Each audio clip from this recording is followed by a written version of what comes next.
I channeled the next wave of Reiki in the healing industry. I actually didn't even know that this was something that I was here to do. And after a powerful Akashic Records reading session, I had learned that I'm here to channel this new style of Reiki that I had actually been working on it in a lifetime before. And this lifetime I meant to get it out into the world. And I was like, me?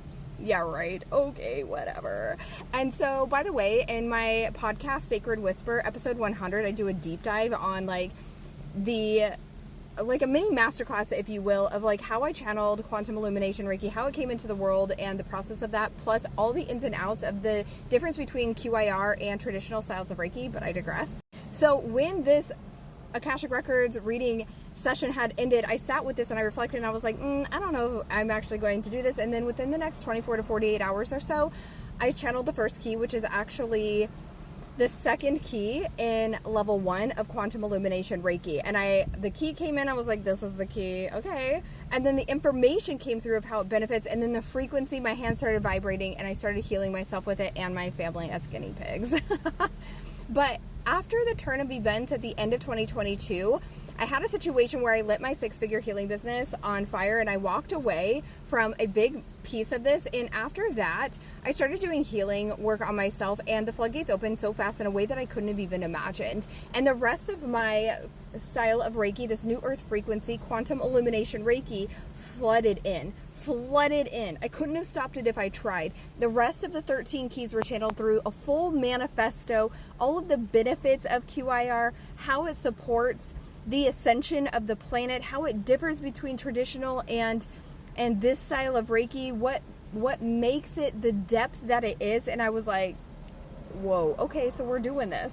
At that point, I was already doing quantum illumination Reiki sessions. I was calling them intuitive quantum healing sessions because, jokes on me, my spirit team has so many jokes. The name was actually the last thing that came through with quantum illumination Reiki. Everything else was in, and I was just sitting around waiting for the name so I could submit it for trademark and then also submit the manual for copyright protection.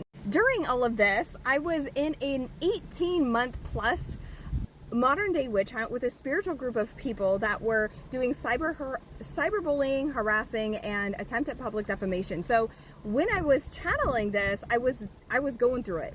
I was walking through the fire. I was trusting myself and deeply knowing that I am going to get this out into the world, that no one and nothing can stop me. And it doesn't matter what anyone says or does. I'm going to be the person that gets this out into the world in this lifetime because I said I would. Because apparently my soul was like, hey girl, we're going to do this time. And so that's what we're doing. So externally, you see, I've channeled the newest, most powerful style of Reiki to date, the new earth frequency, the frequency that the world is ready for. And during this, going through a modern day witch hunt and truly trusting myself, and this is really a game of, remember, I say this all of the time. If you're new here, welcome to my corner of the internet where you're a high vibrating soul having a human experience. You cannot bypass the subconscious mind. So not only are we doing past life healing, karmic patterns and cycles, untangling all of that, we are doing generational healing, but we are also healing at the human level with the subconscious mind, because that was impacting me as well and gave me an opportunity to shift so I could step into my power and get this beautiful modality out into the world so we can create this beautiful ripple effect of the healing the vibration of the world and raising the frequency of the planet together.